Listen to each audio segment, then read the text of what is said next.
I mean, I slightly suspect that this is newspapers knowing that a story like this will certainly generate clicks, especially following a pandemic, when actually, you know, the number of cases does seem to be pretty minimal and pretty localised. And the spread isn't respiratory, is it? It's not like COVID, which, you know, sneezing, coughing, breathing, whatever can pass it on. It's sort of a bit more intimate than that.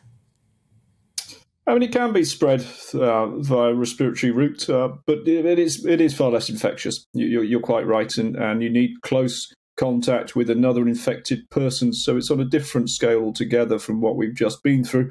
But of course, you know, it's still it sounds exotic, and certainly it's unusual to see monkeypox outside of its sort of normal grounds in Africa. It happens in some countries, you know, they have seen it before, but it's rare.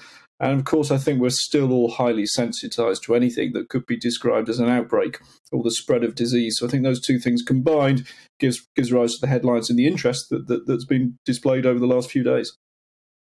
Sort of grisly little infections like this come over from tropical countries. I mean, certainly I know I came back from Ghana with a bit of malaria, as most people do.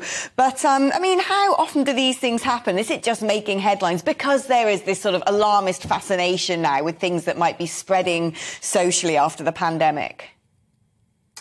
Yeah, as you say, I think we're sensitized to infectious disease news and possibly concern.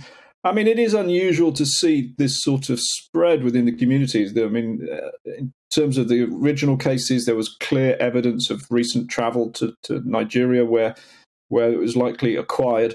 But since then, we've seen a doubling of cases of people that there's no obvious link between them, and clearly they have not been to those areas. So it is spreading between some people here in the UK.